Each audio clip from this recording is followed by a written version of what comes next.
capítulo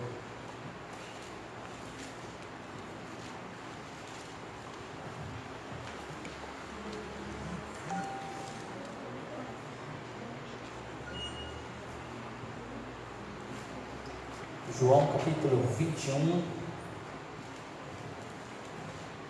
Eu quero pensar um pouco com os irmãos, refletir sobre esse texto, né? E juntos nós vamos meditar na palavra do Senhor. Eu não sei se você já ficou matutando e pensando, por que Jesus ele voltou para o Pai? Por que ele não ficou aqui?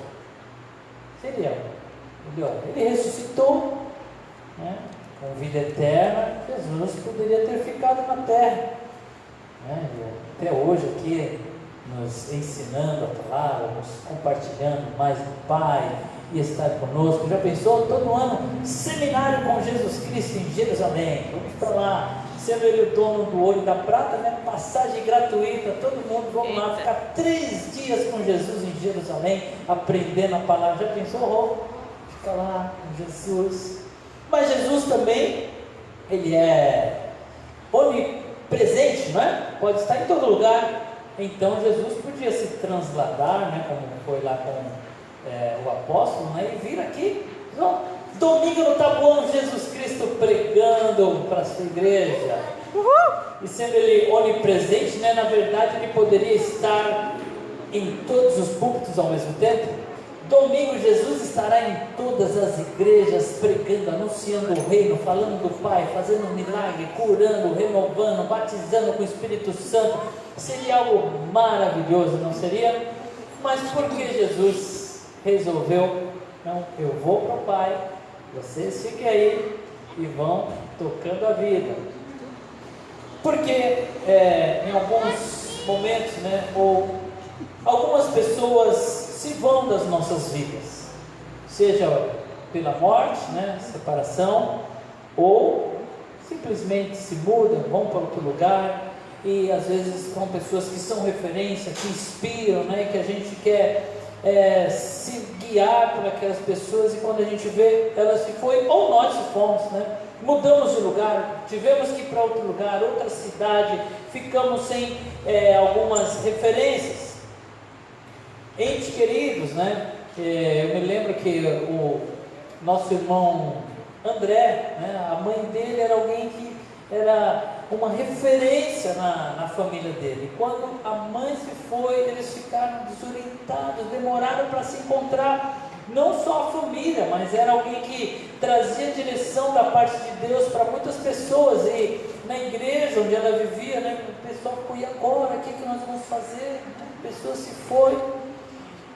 Mas eu tenho aqui um texto que eu acho que vai nos ajudar a pensar um pouco sobre isso, né? Sobre essas perguntas. Porque às vezes nos vemos sozinhos, no sentido de pessoas que colocamos tanta esperança. João 21, verso 3, diz assim: vou pescar. Disse-lhe Simão Pedro, e eles disseram, aqui são alguns dos apóstolos, nós vamos com você. Eles entraram no barco, mas naquela noite não pegaram nada. Amém? Vamos orar? Querido Deus, diante da Tua palavra, Senhor, que é tão preciosa para nós, para os nossos corações, que o Senhor venha iluminar a nossa mente, venha nos trazer respostas, venha nos trazer direção. Senhor, nesta noite, ó Pai, pela Tua palavra, venha quebrar cadeias, venha trazer cura, venha trazer renovação. O Senhor possa, Senhor, ter os nossos corações em Tuas mãos, ó Pai, e nos levar à Tua presença, mais perto de Ti, ó Deus, em nome de Jesus, amém, graças a Deus. Hoje eu fui visitar a nossa irmã Lúcia, né? Inclusive, graças a Deus, foi muito bem a cirurgia, né? Ontem ela passou pela cirurgia na sua perna, né? E graças a Deus ela estava muito bem. Estava ali o seu esposo com ela, né? O Luiz, E o Luiz gosta muito de pescar, né? E você chega perto de quem gosta de pescar, você vai ouvir história de pescador. E ele ficou lá, né, falando quanto ele apreciava pescar, que às vezes ele ia sozinho, ficava lá numa ilha, né, que ele vai lá no riacho grande ali, numa ilha ele fica lá pescando, às vezes fica o dia inteiro lá, porque ele ama pescar. E Pedro disse: vou pescar. Mas Pedro não foi pescar para se distrair. Na verdade, Pedro, quando ele diz vou pescar, na verdade ele está dizendo assim: olha, eu vou voltar a fazer o que eu fazia antes, eu vou retornar à minha profissão, porque Pedro era pescador de profissão. E quando ele diz isso, alguns que conviveram com ele, que também era da pesca, que Jesus chamou muitos pescadores, eles também falam: vamos com ele. Então Pedro, ele retorna, porque na verdade Pedro, ele sempre teve no coração um porto seguro, um lugar para voltar, um lugar para retroceder. É aquela coisa, né? Se não der certo, eu tenho para onde voltar. Se eu vou, mas se por acaso não rolar, não acontecer, eu tenho para onde voltar. Alguns dizem isso até na hora do casamento. Tem pessoas que quando vão se casar, vão com essa mentalidade, né? Se não der certo eu volto. E às vezes são os pais que falam: olha, meu filho, minha filha, você vai lá, mas se não der, o seu lugarzinho está aqui, né? Sendo que o casamento, ele começa justamente com cortando esse laço. O que a Bíblia diz? Lá no Gênesis, né, das primeiras instruções, a palavra diz assim: deixará pai e homem e unir-se-á a sua mulher. Então começa cortando o vínculo, deixando algo para se iniciar algo novo. Teve que deixar esse laço, né, com os pais. Não quer dizer que deve abandonar os pais, mas aquela ligação de autoridade foi rompida para que ele comece algo novo. Então o casamento se começa deixando para trás, esquecendo de onde você veio, olhando para frente, para onde você está entrando. É interessante que algumas pessoas colocam o coração em certos lugares, ou até mesmo em bens, e não conseguem partir, viver um novo, entrar em um novo momento, porque tem um lastro lá. É como aqueles presos, né? Que eu acho que é só no desenho do Pica-Pau que tem, né? Que eles andam com aquela bola de ferro aqui presa, né? Na canela, né? Para não avançar. Então eles estão presos a um lugar, a um passado, ou algumas pessoas, e não conseguem avançar, porque quando ele tenta, ele está com esse peso.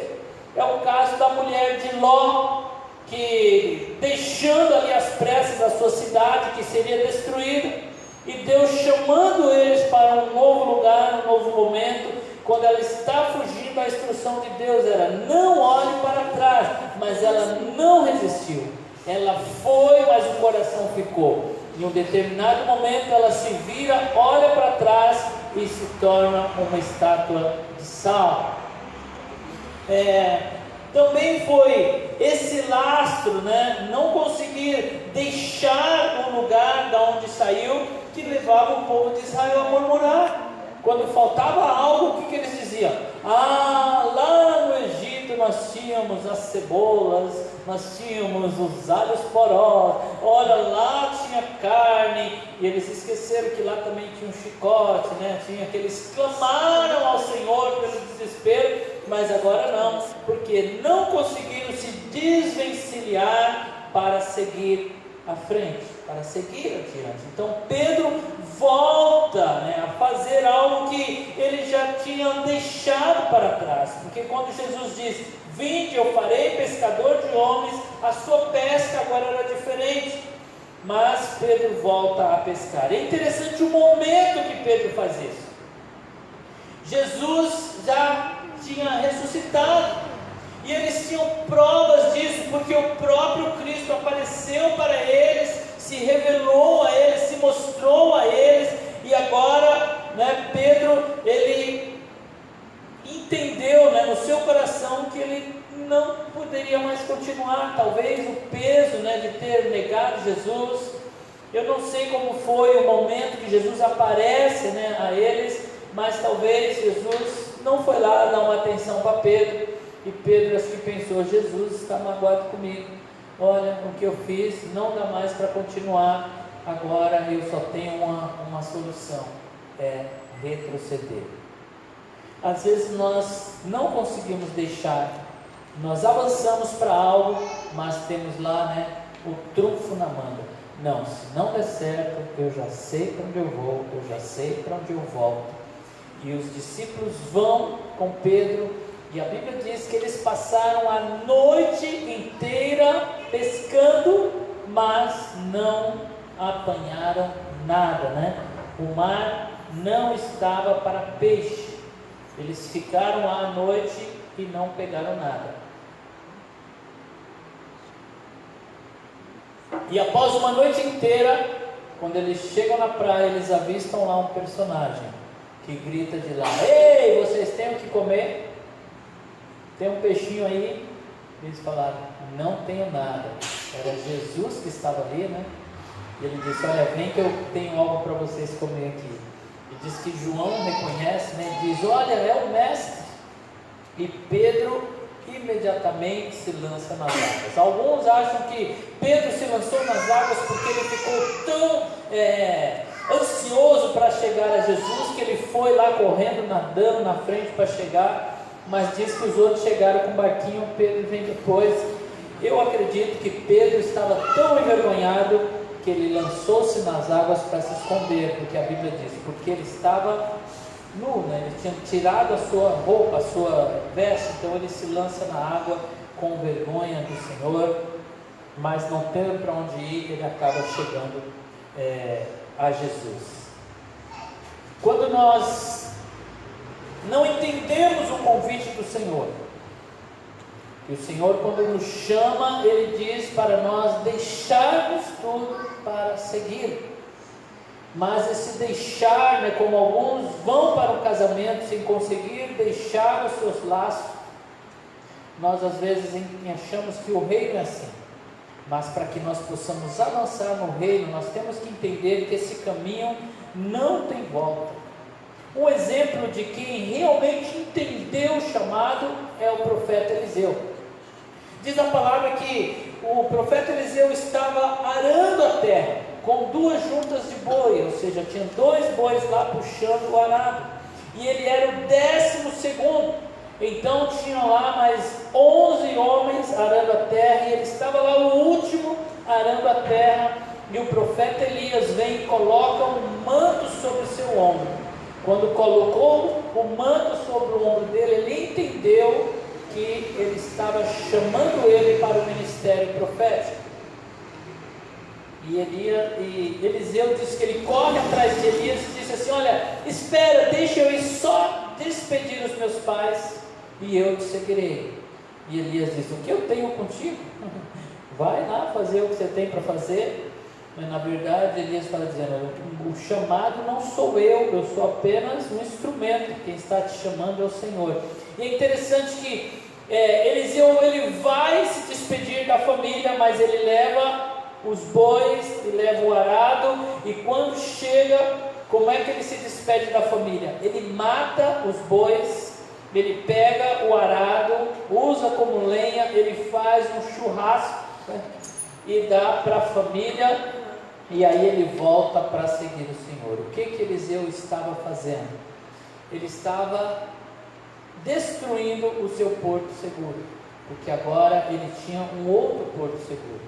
Eliseu não tinha para onde voltar, porque a sua posse, o seu trabalho estava ali, e ele pega e mata os bois e queima, né, o arado. Ele não tinha para onde voltar, porque ele entendeu que o caminho que ele estava sendo chamado para trilhar era um caminho sem volta.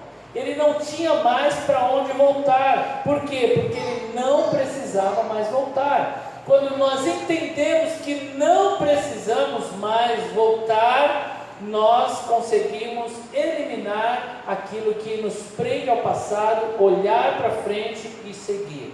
Eu dei exemplos aqui, às vezes, de pessoas, de posses, de lugares, mas muitas vezes nós nos pegamos a sentimentos que estão lá do passado, não conseguimos soltar isso e não conseguimos avançar também, porque algo está nos prendendo ao passado. Um jovem chega para Jesus, quando Jesus está cumprindo o seu ministério na terra, e diz assim lá em Lucas 9,61: outro disse: vou seguir-te, Senhor, mas deixa-me primeiro voltar e me despedir da família. Jesus respondeu: ninguém põe a mão no arado e olha para trás, e olha para trás é apto para o reino. Uma vez que você tomou a decisão de ir, não dá para olhar para trás. É interessante que aqui ele vai falar de se despedir, e vai falar de arado também, que nos faz lembrar de Eliseu. Quando Eliseu foi se despedir, na verdade ele foi se livrar dos laços para poder seguir. Diferente desse jovem que estava mantendo os seus laços, e era impossível dele seguir se ele não rompesse isso. E aí Jesus diz: olha, quando você está no reino, quando você entra, você não pode mais retroceder. O escritor aos Hebreus, ele também faz menção disso, em Hebreus 10:36, ele diz assim: vocês precisam perseverar, vocês precisam avançar. Qual a diferença entre perseverança e obstinação ou teimosia? Qual é a diferença? O que separa, uma obstinação por algo por uma perseverança? A força que nos faz perseverar ou nos torna obstinado é a mesma. É muito difícil de entender a diferença entre as duas coisas. Por quê? Porque quem está perseverando, muitas vezes ele vai encontrar pessoas que vai dizer assim: olha, volta para trás, o que você está fazendo é errado, olha, não é por aí, desiste. E a obstinação é a mesma coisa, vai encontrar pessoas também dizendo: olha, o que você está fazendo é errado, volta atrás, desiste. Como que nós vamos saber se eu estou obstinado ou se eu estou perseverando? Porque a grande diferença entre os dois é que quem está perseverando está indo no lugar certo, na direção certa. Quem está obstinado está indo para o lado errado e não quer mudar de direção. Mas como que eu vou saber se a resistência que eu estou tendo é por estar indo na direção errada, ou porque são as lutas mesmo que eu preciso perseverar?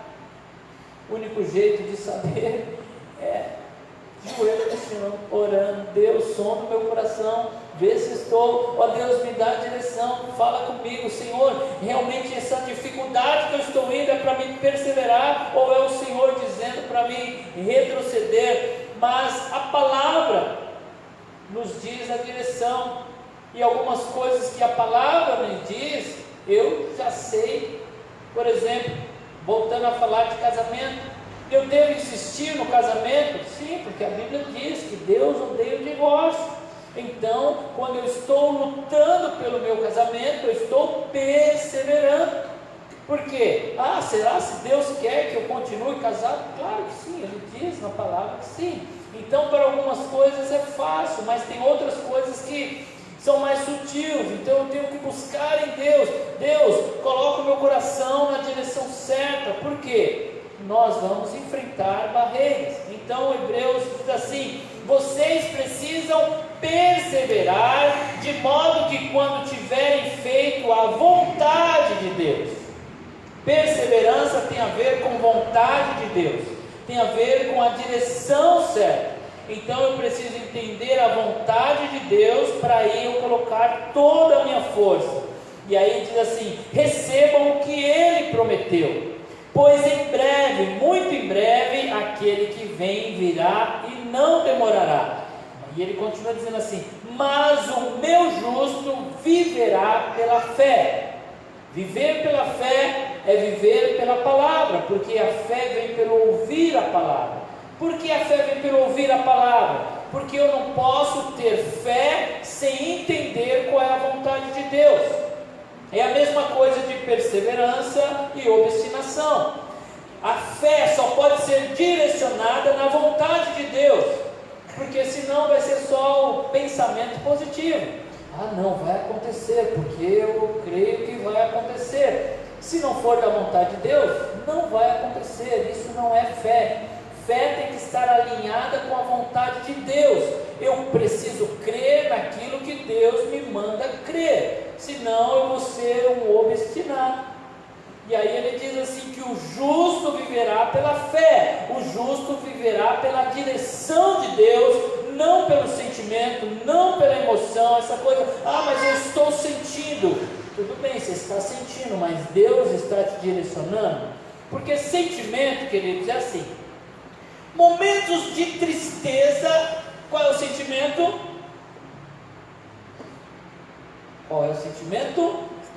Tristeza. Muito bem, ficou bem expressado. Momentos de pressão, nós vamos sentir medo, pressão, porque é sentimento, mas nós não somos guiados por sentimentos. Eu não estou com vontade. E aí que eu não estou com vontade? É sentimento, é vontade. Mas nós andamos pela fé, pela direção de Deus. O que Deus mandou fazer? Eu estou sem força, eu estou sem vontade. Mas faz, você vai se surpreender como a força do céu vem quando você vai na direção certa, quando você persevera. Por isso que ele diz assim, o justo viverá pela fé, o justo viverá pelo que é correto, o justo vai na direção que Deus manda ele ir, e se retroceder, não me agradarei dele. Deus diz que não se agrada daqueles que vão pescar. Vão pescar no sentido de Pedro, que retrocedem, que voltam atrás, porque o caminho que Deus nos chamou para seguir é o caminho que nós devemos perseverar. E ele termina dizendo assim, nós porém não somos dos que retrocedem e são destruídos, mas dos que creem e são salvos. Esses somos nós, aqueles que jamais retrocedem, porque uma vez que o Senhor nos chamou, Ele não nos chamou para retroceder. E o que isso tem a ver com o que eu comecei falando aqui? Com Jesus ter ido para o céu ou não? Porque Jesus, Ele não ficou aqui conosco, porque Ele nos chamou para assumir o seu lugar, para fazer aquilo que Ele estava fazendo.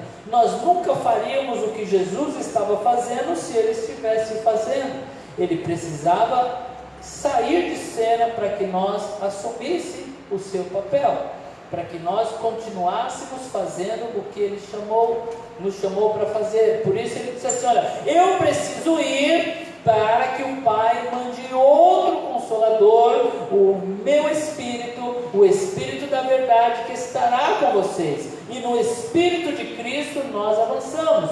Porque algumas pessoas saem de cena muito para que nós avancemos e tomemos o lugar. Pessoas que nos inspiram por um tempo e depois saem de cena. E aí voltamos a falar do casamento. Por que precisa deixar os pais? Porque nós precisamos assumir lugar de pais. Então eu preciso quebrar o vínculo de filho. Por quê? Porque agora eu vou ser chefe de família. Então os pais saem de cena para que eu possa me tornar um chefe de família, um chefe do lar. É por isso que nós precisamos deixar. Então quando Jesus saiu de cena, é para os discípulos ir. O que aconteceu? Eles retrocederam. E Jesus teve que ir lá se encontrar com eles na praia e dizer, vamos lá gente, continua, esperem, tenha paciência. Mas quando o Espírito desce, enche aqueles discípulos, eles nunca mais voltam atrás. Por quê? Porque agora eles estão com o Espírito de Jesus. Nós só fazemos o que Jesus fez no Espírito dele. Por isso que às vezes a gente fala assim, essa pessoa ainda não pegou o Espírito da coisa. Ele ainda não entendeu, ele ainda não assimilou aquilo que é para fazer. Então nós precisamos entender quem nos chamou e por que Ele saiu de cena e por que Ele nos deu o seu Espírito para que nós possamos dar continuidade. Então os discípulos entendem isso e agora eles começam a avançar no Espírito do Senhor. Para concluir, em João 21, Jesus tem uma conversa com Pedro, e fica muito claro porque Jesus tinha que sair de cena. Jesus chama Pedro à parte, e aí Jesus diz assim: Pedro, você me ama mais do que esses outros? E aí Pedro responde: sim, Senhor, eu te amo. À primeira vista parece que Pedro está tudo legal, ele está afirmando aquilo que Jesus pergunta, mas no original a pergunta que Jesus faz é diferente da resposta de Pedro. Jesus pergunta no ágape, dizendo assim: Pedro, você me ágape, você me ama incondicionalmente, você me ama acima do que esse, sem se importar com nada. E Pedro não consegue responder porque ele tinha negado Jesus, e Pedro diz assim: Jesus, eu te filos. Ele responde no filos, ele estava dizendo assim, do amor de amizade, ele estava dizendo: Senhor, eu gosto de você. Aí Jesus diz o que para ele? Apacenta as minhas ovelhas. Jesus estava dizendo assim: Pedro, troca de lugar comigo.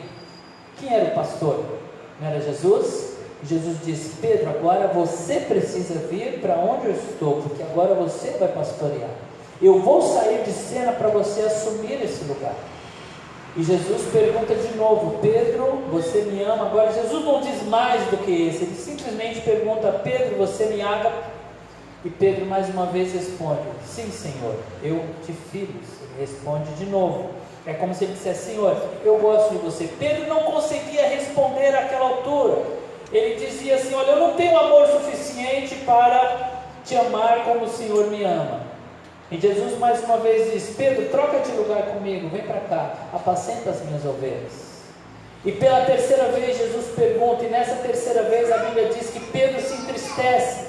Por que Pedro se entristece? Porque Jesus muda a pergunta.